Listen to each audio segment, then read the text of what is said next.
Leagues. Told him don't miss me. Ballin' like Houston. Hey, feeling like Whitney. I need a bag, bruh. Send it through quickly. Welcome, football fans, USFL fans, but most importantly, Houston Gamblers fans, to another episode of Gamblers Table Talk. Week 1 is in the books. We played the Panthers. We did not come out on top. There was a lot of things that went wrong, but some things that went right. I mean, when you play a quarterback who completes 90% of his passes and he's getting every deep ball, you're not going to win those games. But there were still some good things that we saw. So let's get into some winners and losers of week 1. All right, so who do we see that was a winner and loser? Winner number 1, we have TJ Pleasure and the rush game. So Mark Thompson was an inactive. He was a healthy scratch. He had personal issues, and he was gone away from the facility for the week. So that meant we only had 2 running backs left because we cut Benny LeMay. So we had TJ Pleasure, Devois Whaley. Personally, I expected Devois Whaley to be the starter, but TJ Pleasure got the start. He came in. He had 2 rushing touchdowns, 80-something yards on the ground. He looked great. He played great. Other than tipping the ball up and causing the second interception, he had a pretty flawless game. That was the only thing that I saw that did not work well. And then, we got some great shots of him. Both of these are his 2 touchdowns. And one of them, because I was there, luckily at the game, I got to get a nice video of this one. His second touchdown of the day, runs it straight up the middle. Both of them straight up the middle. He showed power. He showed speed. He showed shiftiness. Really everything that you wanted out of the rush offense, we got this week. So the offense was there, honestly. In the first half, there was a lot of offense. There was a lot of good things. It just kind of bogged down in the second half. Now, the second winner is the dominant D-line. So what did I say? One of the 3 keys to beating the Panthers last week was blitz, blitz, blitz. And our D-line got in there. They had tackles for loss. They had sacks. They got to Carson Strong. They got to Josh Love. They really did what you wanted them to do in week 1. That's what we wanted to see, was the D-line go and put pressure. Now, that's going to be incredibly important this week, but we'll get to that later. Here's a video. Christian Sicoli. Might I say, this man is ginormous in person. He is huge. Albanian nightmare. My man. I wouldn't want to line up against him on the offensive line, and apparently neither did this guy, because Christian Sicoli gets right in there. He tackles Stevie Scott. Great play. The crowd went wild, all 200 of us, but it was a good time. So the D-line, that was another winner. Now, we lost the game, so we move on to the losers. The first loser was our pass defense. The pass defense, our secondary, did not look very good. Over on the outsides, underneath, not terrible. Over the middle, a little shaky. That's something you can work on. But what was really happening was we were getting the brakes beaten off of us going deep. This is a picture that Maverick got because he was sitting next to me. He had his credentials. He got a picture of it, and he showed me. He was like, "Look at this great picture." And I said, "Man, that's it's a great photo, but that doesn't look good," because what it shows is Dan Lake getting beat deep. It was bad by Trey Quinn. He's their number 3 receiver. And so we're getting beat deep by Trey Quinn. This was a touchdown. Then Joe Walker had a deep touchdown, even though we did get some pressure on Josh Love. The double moves, getting beat deep, that cannot keep happening. So that's something that definitely has to be touched on this week, that we're not going to win if we keep giving up the deep ball, if we give up the deep middle third because we're running cover 2 and our safeties are sprinting out and our corners can't keep up. We're not going to win that way. And so they addressed that. How did they address it? By picking up DB, and we will talk about that. But loser number 2, we had left tackle issues. This was a position I really did not think that the Gamblers would have issues at. They had Brandon Hittner re-sign. He's a huge 6'4" guy, 6'6" guy. He's supposed to be a great left tackle. He ended up getting pulled, and Avery Genesee moved over to left tackle midway through the game because he was getting beat.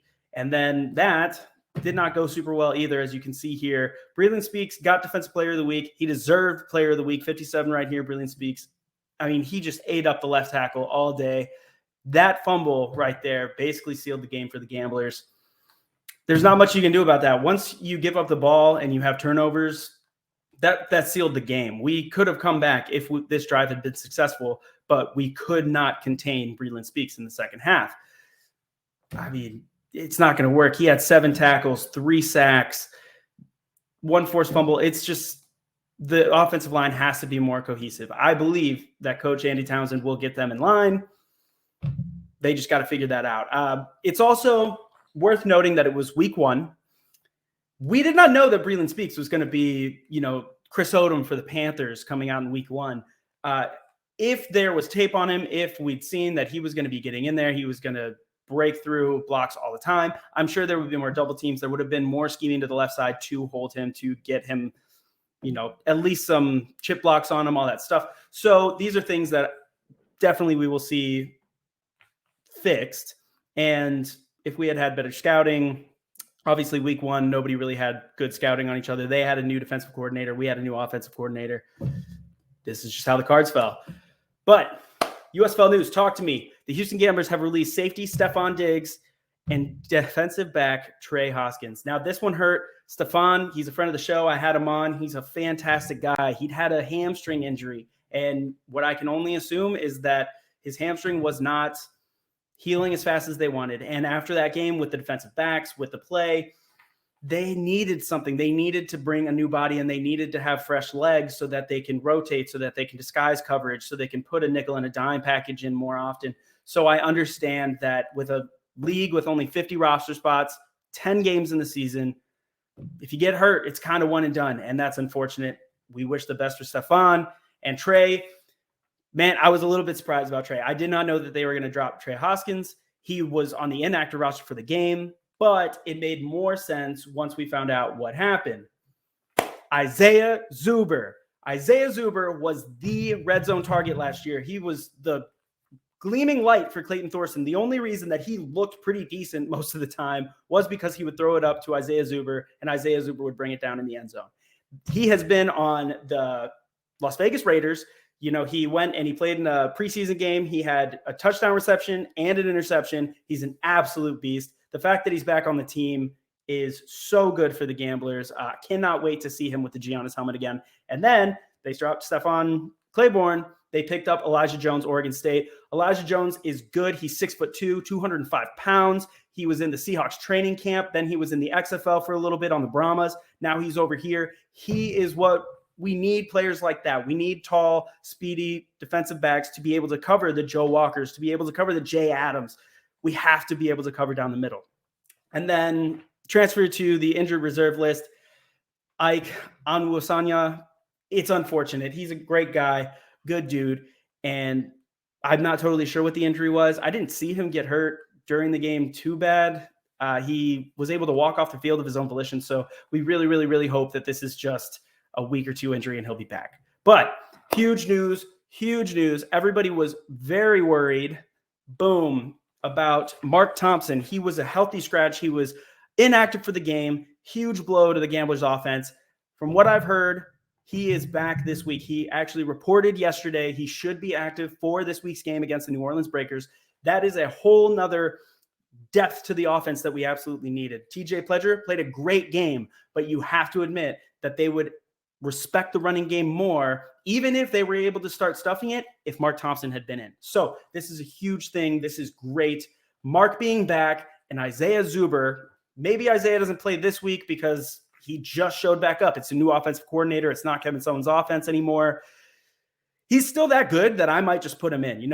Keep him on a snap count. Make sure he's not in for tons of plays because he doesn't know the offense. But simple plays, red zone, put that man in. Mark Thompson, huge. Him and TJ Pledger, 1-2 punch. I absolutely love it. This is going to be great. Now, what we have, if it'll move, the 3 keys to beating the brakes off the Breakers. So the New Orleans Breakers are coming off of a tough-fought win against the Pittsburgh Maulers. Now, what we saw is that in the first half, their defense stifled the Maulers. They ended up doing that in the second half too, but the difference between the first half and the second half was that their offense, they went into the room, they drew some stuff up, and they came out in the second half, and they looked better. They were able to move the ball on offense. They were able to score, and that is how they beat the Maulers. The Maulers, if you look at the USFL power rankings, they are 8. Now, if you look at the USFL community power rankings, there's some bias. People put the Gamblers at 8. I don't believe that's true, especially if you look at the offenses for each team. But I digress. The Breakers, if they play like they did in the second half, it's going to be a very, very hard game for the Gamblers to win.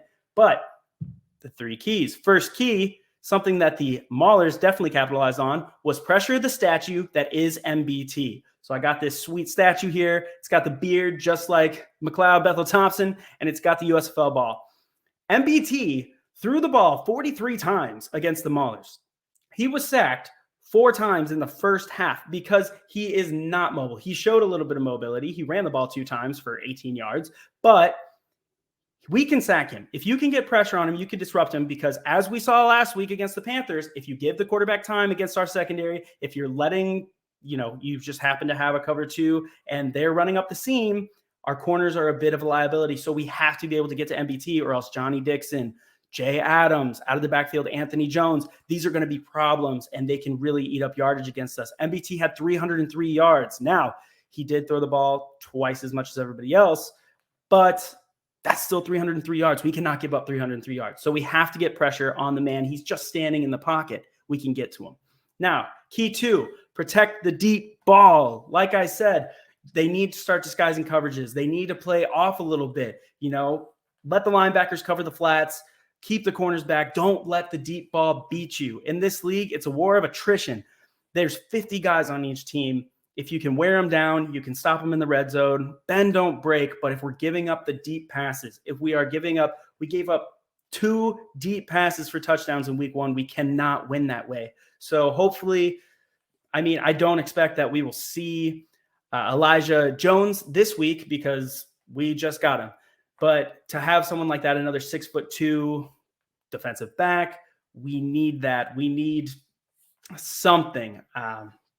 Chris Wilson, when he was on the show way back when, he talked about disguising coverages. He talked about using guys in different ways. Now, we did see Donald Rutledge playing out there. He played kind of a rover. He would come down, he would be in the box, and he would back up and play safety. Manny Bunch was running around, but eventually, if they can just run 4 verticals on you and you're not covering it, then that's going to happen. So key 2, protect the deep ball. All right. And then the last key number 3, this is an important key to me because it bothered me a lot. That the first half, our offense looked good. We had 2 rushing touchdowns. We had a field goal. It looked nice. Don't lose the offensive game plan.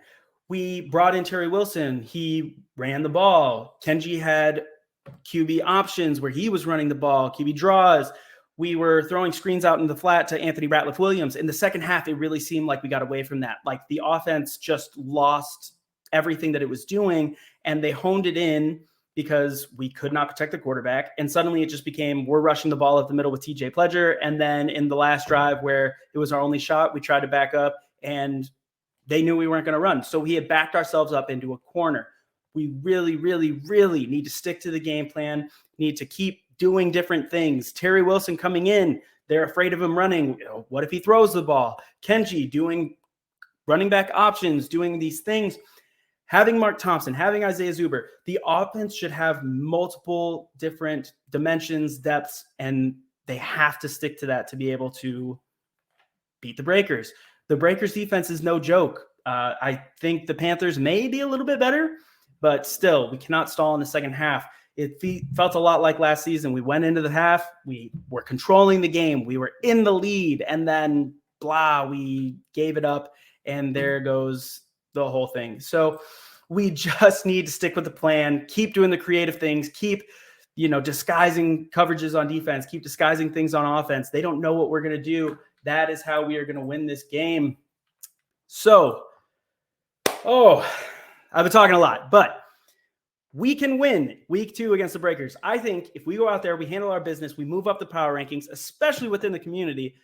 RJ Young has us at 6. I think we are 4. I think we could be better than the Boats. We could be better than the Breakers. And we are 100% better than the Maulers. Move up. Genuinely, I think the Panthers could end up being one of the better teams in the league. So the fact that they were able to beat us like that, week one, nobody's really that comfortable. Nobody has it all in place. So there is hope. Do not give up hope, Gamblers fans. And I will see you week 2, post week 2, after we beat the Breakers. Hopefully they do what they need to get done. So I will see you next time on Gamblers Table Talk. I'm in the big leagues, told them don't miss me. Ballin' like Houston, ayy, feeling like Whitney. I need a bag, bro.